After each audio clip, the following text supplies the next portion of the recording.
¿Qué tal?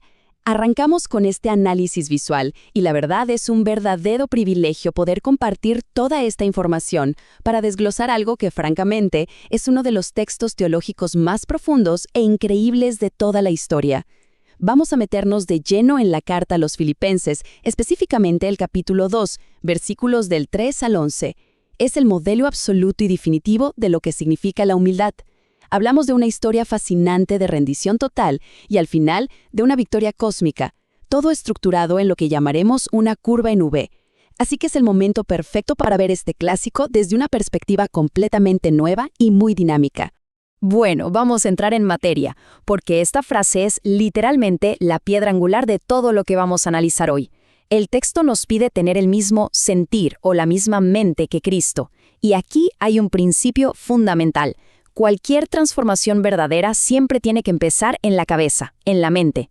Cosas como el orgullo, el egoísmo y la división nacen primero como simples pensamientos. Entonces, para reflejar este modelo del que hablamos, el verdadero campo de batalla inicial no son nuestras acciones externas, sino la manera en que pensamos sobre nosotros mismos y sobre los demás. La hoja de ruta para hoy es súper clara. 1. El fundamento de la humildad. 2. La kenosis o el descenso. Y 3. La exaltación o el ascenso. ¡Vamos a darle! Y la línea de tiempo de este suceso ilustra de manera brillante cómo funciona toda esta dinámica. No estamos hablando de un simple conjunto de versículos sueltos. Es más bien un péndulo teológico majestuoso que oscila a través del tiempo. Arranca en la eternidad pasada con una posición de absoluta igualdad con Dios. Luego, de repente, desciende drásticamente hasta el año 33 después de Cristo, tocando fondo absoluto en la cruz. Pero ahí no acaba la cosa, porque luego vuelve a subir hacia la eternidad futura, culminando en un señorío universal totalmente innegable. Entramos a la primera parte, el fundamento de la humildad. A ver, antes de volar hacia las alturas de la teología cósmica, el texto nos pone los pies en la tierra con algo muy práctico. Nos da la base para resolver un problema de todos los días, la división humana. Es increíble ver el contraste entre estas dos mentalidades. Según Proverbios 13:10, los conflictos y las divisiones vienen de un solo lugar: el orgullo. El orgullo infla el ego y nos vuelve sumamente egocéntricos. Por el contrario, la humildad es la única fuerza que de verdad une. Como dice Romanos 12:10, preferir a los demás antes que a nosotros mismos, o sea, considerar a los otros como superiores, es el antídoto perfecto y definitivo contra cualquier división. Claro que cultivar esta forma de pensar no es algo que pase por arte de magia, requiere 3 pasos, 3 realizaciones que van una tras otra. Primero, reconocer que somos seres creados. Pensemos en el rey David en el Salmo 8, mirando las estrellas y quedándose maravillado ante su propia pequeñez frente al universo entero. Segundo, toca admitir que somos caídos, que fallamos, entender que sin un Salvador simplemente no hay salida. Y tercero, llegar a la mismísima conclusión del apóstol Pablo en 1 Corintios 15, entender que absolutamente todo lo que somos y logramos se sostiene única y exclusivamente por la gracia. Para que este primer paso quede súper claro, vale la pena pensar en la analogía del avión. Cuando estamos en pleno vuelo, a miles de metros de altura, y miramos por la ventanilla, de repente las casas, los autos y hasta nuestros propios problemas se ven diminutos, ¿no? Resulta muy irónico, pero ganar elevación física, de hecho, nos ayuda a darnos cuenta de nuestra verdadera escala en el mundo. Nos da la perspectiva correcta. Y la verdad, esa perspectiva es la esencia misma de la humildad. Tomar ese ego inflado y desinflarlo hasta su tamaño real. Pasamos a la sección 2, la kenosis, el gran descenso.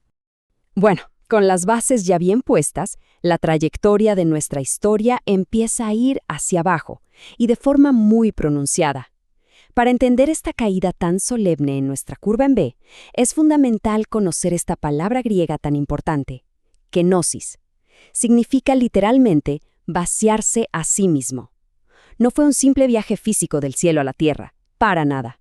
Fue despojarse voluntariamente de derechos, de reputación, de privilegios divinos. Es algo parecido a cuando el apóstol Pablo tiró por la borda su estatus de élite como fariseo, pero a una escala infinitamente más masiva. Es renunciar por completo al prestigio.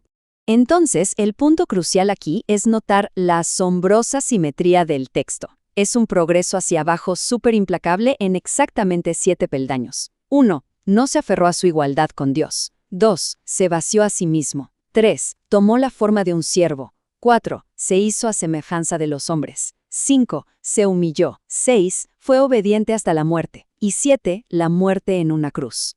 Literalmente es una escalera que baja, y baja hacia la oscuridad total, sin detenerse. Si analizamos de cerca el paso número 3, la realidad histórica es difícil de creer.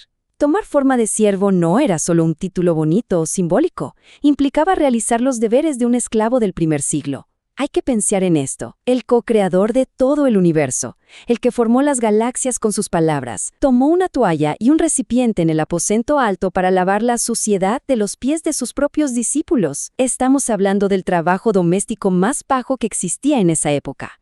Y así llegamos a este número en particular, el 7. En esta historia, este número es el fondo absoluto. Es el punto más bajo de toda la curva en B, la humillación máxima y sin retorno. El punto es que el paso 7 no se refiere a cualquier muerte, sino a la cruz. Los registros históricos nos muestran que la crucifixión era pero tan repulsiva y deshonrosa que la ley romana prohibía que sus propios ciudadanos la sufrieran. Era un castigo guardado solo para lo peor de la sociedad. Y si nos vamos al lado espiritual, Deuteronomio 21:22 decía que cualquiera colgado en un madero estaba bajo maldición. Fue sin duda el nivel social y espiritual más bajo que cualquier ser humano podría llegar a tocar. Llegamos a la sección 3, la exaltación, el ascenso. Pero atención, la historia no se queda allá abajo en el fondo. Aquí es donde la cosa da un giro espectacular y empezamos a subir a una velocidad increíble. Este giro nos deja un principio espiritual fuertísimo que 1 de Pedro 5:6 resume a la perfección.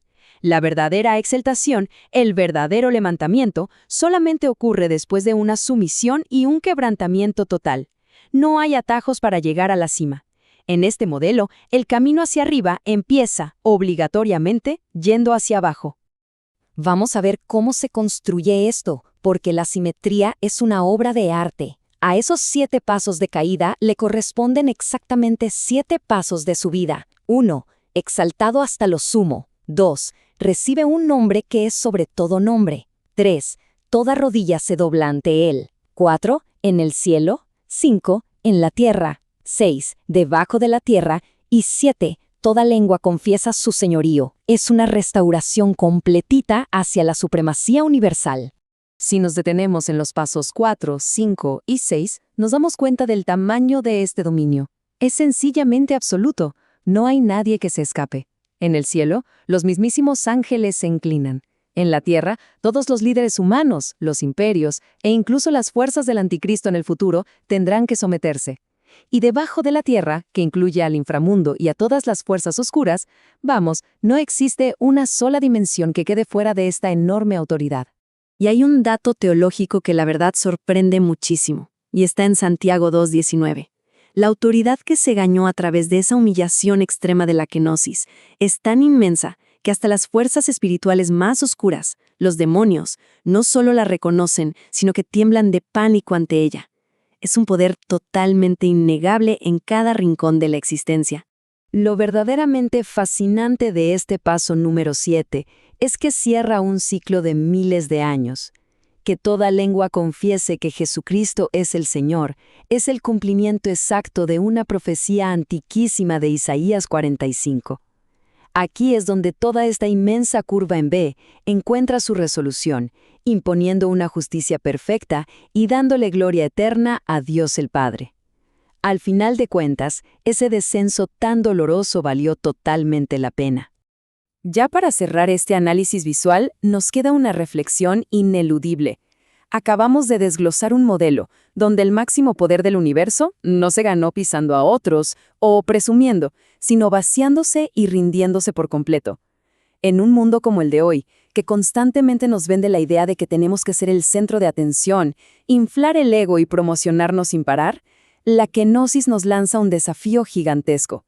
¿Qué pasaría si la grandeza real no se trata de empujar para llegar a la cima, sino de estar dispuestos a bajar para servir a los demás? Es una pregunta que definitivamente nos deja mucho para pensar. Ha sido excelente explorar todo esto juntos. Hasta la próxima.